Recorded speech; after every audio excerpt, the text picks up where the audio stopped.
I want to exercise my freedom of speech and say the things that social media, government through the CDC arm, and the news are not telling you.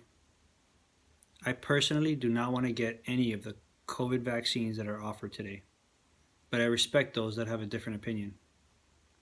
I appreciate the freedom given to me by those who created the Constitution and those who defended it, so that I can make this decision for myself.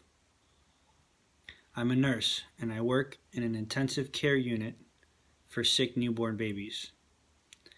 And I also float to many of the other units. Some of them are COVID floors. And I do my very best to care for those patients in a Miami hospital. On the surface, it appears my countrymen are split in four: Republicans, Democrats, pro and anti-vaxxers.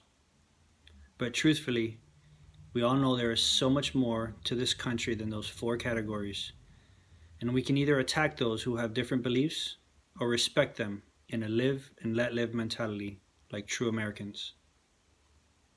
Most people don't align with any political party 100% because no politician gets it right every time. After all, we the people are individuals with our own mind and will. The resurgence of the term anti-vaxxer is used as a mob shaming term that does not reference the COVID vaccine specifically. It's the sound of ignorance, so please think twice before shouting it with pitchfork and torch in hand. There is little comparison between all the COVID vaccines and the ones you get as a child in America. Mainly, the others work. And by work, I mean they truly protect people from acquiring and transmitting the disease, which drastically reduces the existence of the disease in the land, which is easily observed. Vaccines that prevent measles, mumps, rubella, hepatitis A, B, polio, rotavirus, and varicella are among them. We are 1 year into the great COVID vaccine experiment, and they all currently act more as a treatment by apparently reducing the severity of the illness as opposed to the way childhood vaccines work by preventing you from getting the disease and spreading it. In addition, according to the available information, they only seem to protect the severity of the illness for the first 3 to 5 months. We don't yet know what happens after that time period to the vaccinated. The main fact that I bear witness to is that vaccinated people still readily acquire and transmit the virus.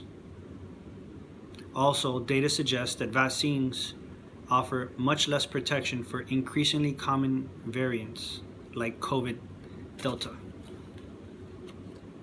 So to recap, we have COVID vaccines that do not prevent you from acquiring or spreading the disease, but may prevent you from dying for the first 3 to 5 months after receiving your vaccinations and then acquiring the disease. This is not a viable solution to the problem. And if this was the whole story, maybe I would have chosen to get the 3 to 5 month protection and gamble on what happens next. But you must also consider that there are very serious side effects that may occur after receiving the vaccine. Many side effects have been dismissed as being coincidental until they started happening to healthy, even young people. Some have died from the vaccine. And this, to me, is the greatest cover-up I have lived to see in my entire life, and must tell it true. We as healthcare professionals are obligated to disclose known risk of a medication and receive consent from patients only after explaining to them these known risks. This explanation is absent with COVID vaccines. At the very least, they're inadequate. And on a moral ground, should be a crime. We in America should be collecting all known reactions from the vaccine and collecting that data, condensing it, so that we can give the information to the public before administering the drug. Turning a blind eye is not good enough. Now we have mandates by companies and schools forcing people to get any of the experimental COVID vaccines or get terminated from employment, including the very heroes that have worked so hard in hospitals to keep people alive and well during this crisis. They are getting fired. This discrimination is no different than if it was towards a religion, culture, or obesity. This behavior is un-American, and if I can't decide what medications I take or don't take, especially experimental ones that do not prevent transmission of the disease, then I have no freedoms at all. Many people are scared and sad about what's going on, and I know watching the news amplifies these feelings because that is what they are designed to do. This is because good, informative news and educational debates do not sell well.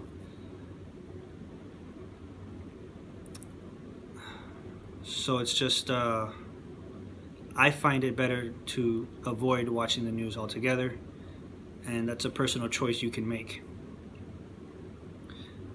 Now ask yourself, are these COVID vaccines really going to solve the problem? What happens when employers are pressured and given the power to mandate vaccines from pharmaceutical companies and government? What happens when they start making booster shots mandatory every 3 to 5 months, which will increase your risk of a reaction? What are you going to do when they start making you pay for them at whatever price pharmaceutical companies want to charge? We all know they have no limits or mercy on profiting.